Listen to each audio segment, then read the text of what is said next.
somit Christi zurück zum zweiten Teil von eure Kommentare 4. Wie ich die Serie oder wie ich diese Episode benennen werde, weiß ich noch nicht. Es geht um die Kommentarflut von Mirko. Nochmal vielen lieben Dank dafür. Und ich möchte jetzt auf ein kleineres, privateres Thema eingehen. Und zwar folgendes. In der Videobeschreibung sind einige Links zu finden, die auf das Thema, was nun folgt, wo man sich ein bisschen erkundigen kann. Und zwar, ich blende jetzt mal den Kommentar von Mirko ein und meine Antwort dazu. Genau. Ich lasse es jetzt einfach im Hintergrund so laufen und ich werde einfach ein paar Worte dazu suchen oder beziehungsweise ein paar Worte dazu sagen. Und zwar folgendes. Es war das Jahr 2022. Genau. Meine Freundin, oder meine Frau, sagen wir Freundin, mit der ich jetzt bald 13 Jahre zusammen bin, war auf Kur. Genau. Und als ich sie damals schon kennenlernte, habe ich zu ihr gesagt, du, da ist was im Busch bei ihr. Irgendein Krankheitsbild, was sich im Laufe der Zeit ergeben hat. Und dann kam die Kur. Genau. Daraufhin, die Kur hat etwas offenbart, was ich schon lange vermutet hatte. Und zwar, man vermutet bei ihr genetisch Erbanlagen, elternseits her, man weiß es nicht genau, man kann es auch nicht man kann auch keine Rückschlüsse ziehen. Und zwar meine Freundin hat von klein auf oder hat die Krankheit Myotone Dystrophie. Das ist eine Muskelschwäche. Natürlich, ihr hat die Schuhe ausgezogen, mir hat es die Schuhe ausgezogen, wie wir das alles gehört haben, hin und her, bla bla bla. Und verheerend kam in diesem Jahr noch dazu, dass ein Arbeitskollege von mir gegangen ist, den ich aufgrund seiner positiven Lebenseinstellung immens geschätzt habe. Das waren zwei Ereignisse im 2022er Jahr, die mir einfach den Boden oder den Füßen weggezogen haben. Ich sag's jetzt einmal so, wie es ist. Was ist Myotone Dystrophie? Im Prinzip ist es eine Muskelschwäche. Stell dir einfach vor, wie kann ich das jetzt erklären? Stell dir einfach einmal vor, du kaufst dir beim Hofer, Lidl oder sonst irgendwo, kaufst dir eine Flasche Cola und du hast nicht die Kraft dazu, dass du sie aufmachen kannst, weil der Verschluss schwer du brauchst einfach viel Kraft, um diesen, für dich, wenn du die Krankheit nicht hast, ist es leicht, diese Flasche zu öffnen. Mit dieser Krankheit hast du leider ein Problem, dass die Muskeln nicht vorhanden sind. Im Prinzip sind keine Muskeln vorhanden. Du kriegst die Flasche nicht auf. Eine Dose Cola oder sonst irgendwas, kannst du mit den Fingern nicht öffnen, weil die Motorik bzw. weil der ganze Körper keine Muskeln hat. Beziehungsweise sie sind vorhanden, aber nur zu einem gewissen Anteil. Diese Krankheit hat zwei Typen. Meine hat zurzeit Typ 1 und Typ 2 ist in der Videobeschreibung verlinkt. Ich würde jetzt nicht auf das Thema weiterhin eingehen, was jetzt Typ 1 und was Typ 2 ist. Es kann nur so weit führen mit Rollstuhl und. Das große Problem an der Krankheit, sie ist unheilbar. Man weiß nicht warum und wieso sie existiert. Was ist der Hintergrund? Warum und wieso ist es im Genschlüssel? Man weiß es nicht genau. Das Einzige, was hilft, du kannst die Krankheit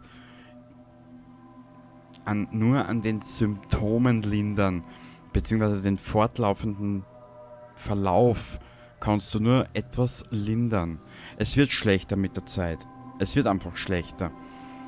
Stell dir einfach vor, du hast jetzt ein Auto, sagen wir so, wie es in der heutigen Zeit ist, du hast jetzt da, weiß ich nicht, ein 6-Zylinder BMW mit 6-Gang-Getriebe und hin und her und bla bla bla. Und stell dir einfach vor, dass zum Beispiel der linke Fuß, mit dem du auf die Kupplung steigst, einfach keine Kraft mehr hat, um die Kupplung zu betätigen. Ergo, du benötigst ein Automatikauto, um deinen linken Fuß zu entlasten. Es sind ja das so Sachen bei dieser Krankheit, wo man dazu lernen muss.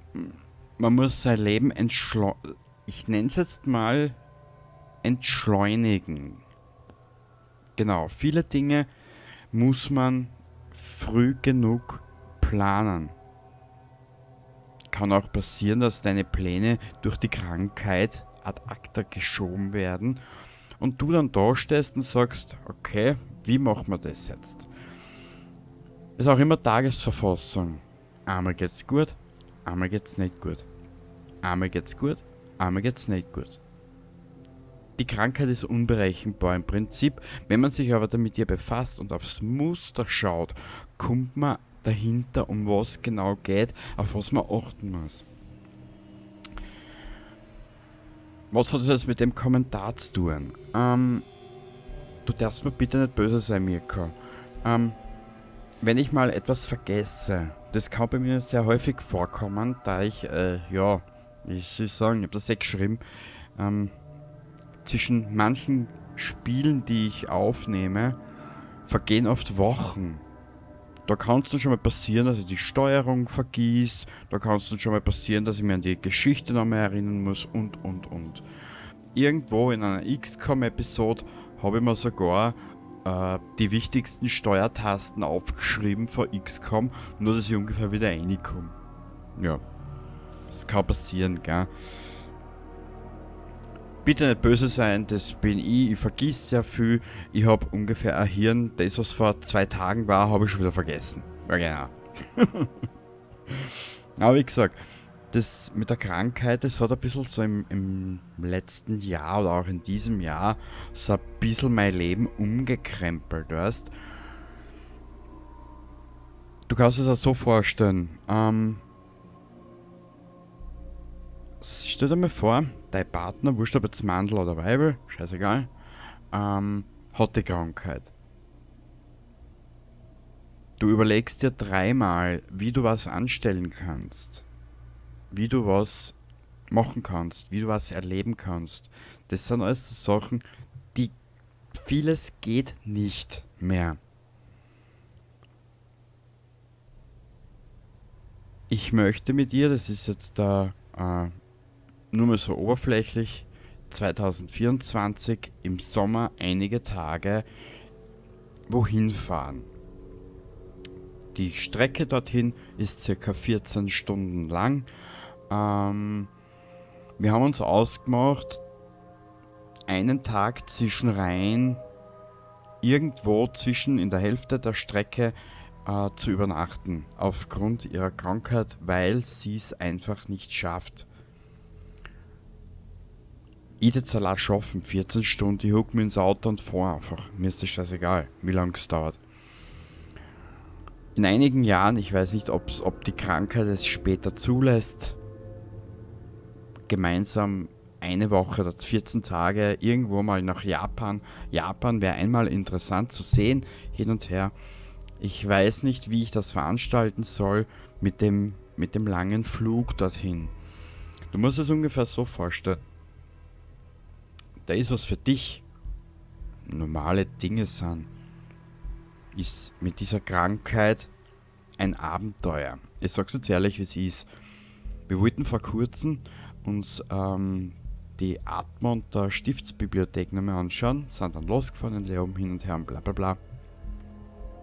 Und wie ich sie abgeholt habe, wir wohnen ja nicht zusammen, wie ich sie dann abgeholt habe, habe ich müssen feststellen, ich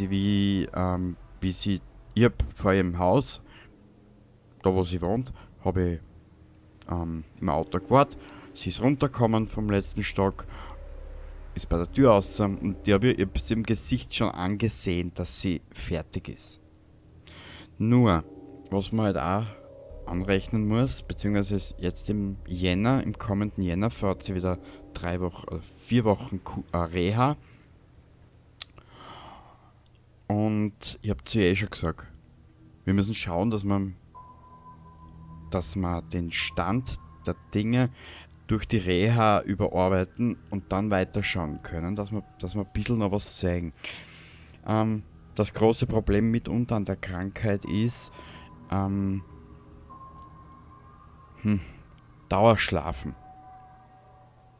Auch wenn es der Körper nicht will oder auch wenn der Körper fit ist, du schläfst einfach ein. Das ist die Krankheit. Meine geht trotz der Krankheit noch immer Vollzeit arbeiten, 38,5 Stunden. Muss man ja hoch anrechnen, weil sie selber sagt, sie wird darüber nur sinnieren und hin und her. Und Depressionen sind ein kleiner Begleiter dieser Krankheit. Ja. Jetzt weißt du, darfst du bitte nicht böse sein für normal. Ich wollte es schon einmal erwähnen, ich werde es jetzt nur einmal sagen hier in diesem Video, warum und wieso. Es gibt Dinge, die, wie soll ich sagen, Mirko, es gibt Dinge, die sind für mich ein bisschen, weiß ich nicht, du wirst noch so viele Videos von mir sehen, wo ich das mache, sage und 30 Sekunden später kommt es ganz anders, gell. Ich nehme das alles nicht so ernst, sagen wir es jetzt einmal so, gell. Und mir ist wichtig, dass du vielleicht, oder vielleicht wenn wer anders dieses Video sieht, ihr sollt einfach sagen, dass das einfach ich bin. Das, was ich vor einer Minute gesagt habe, ist in der zweiten Minute später wieder ganz anders. Ja genau, das bin ich. Ja. Es gehört für mich dazu und vor allem diese Krankheit hat im letzten Jahr, wie ich schon gesagt habe oder wie ich schon erwähnt habe, mein Leben etwas umgestaltet. Sagen wir es jetzt einmal so. Da wo andere vielleicht einen Stress haben, sage ich immer wieder, alles mit der Ruhe, das Leben ist zu kurz für Stress. Genau. Ich hoffe, ich konnte anhand des Kommentars jetzt ein bisschen was erklären, warum und wieso. Und wie gesagt, lacht's drüber, ärgert euch nicht. Es kann passieren, dass ich das und das halt einmal sage und dann kommt es wieder ganz anders. Ich habe ein Kurzzeitgedächtnis in vielen Dingen. Es ist einfach so. Wie gesagt, das Leben ist zu kurz und ich will meine Zeit, die mir noch bleibt, allgemein, und ich habe mir viel Gedanken über das Leben und den Tod gemacht. Die Zeit, die ich noch habe, wurscht wann sie ändert, scheiß drauf, die will ich noch genießen und euch da ein bisschen an Spaß sagen, bringen, wie du es einmal nennen willst. So dann. Das Video sollte eigentlich kurz vorm Weihnachtsurlaub rauskommen, was ich versprochen habe. Ich mache noch einen zweiten Teil. Ich hoffe, ich konnte dich jetzt ein klein wenig aufklären. Vielleicht mache ich 2024, wenn es euch nochmal interessiert, ein bisschen ein detaillierteres Video auch zu der Krankheit mit seinen Negativfolgen dahinter. Und das halt selber dann als Partner, wenn du ein bisschen ein empathischer Kerl bist, wenn du ein bisschen ein mitfühlender Kerl bist und jemand, der Muster erkennt, dass du da nicht so schnell aufgibst, beziehungsweise dein Leben danach anpasst, gell? Also dann, das war's jetzt einmal mit Teil 2 der 4. Episode von Mirko, nenne ich es jetzt mal so. Wir hören und sehen uns dann am 23. nochmal ganz kurz. Der 3-Minuten-Video, was ich bereitgestellt habe. Und ansonsten, ich verabschiede mich jetzt schon mal. Wir sehen uns im Jänner wieder. Anfang Jänner kommt ein kleines Infovideo, dass ich wieder da bin, wie es weitergeht, hin und her und bla bla bla. Der neue Sendeplan ist bereitgestellt. Bis jetzt vorab mal bis 19. Jänner. Und dann geht's rund mit dem jungen Hund. Es gibt viel zu tun und wenig Zeit. Zitat von Robin Hood aus Helden in Strumpfhosen. Bis zum nächsten Mal. Oder bis ins neue Jahr dann. Baba dabei.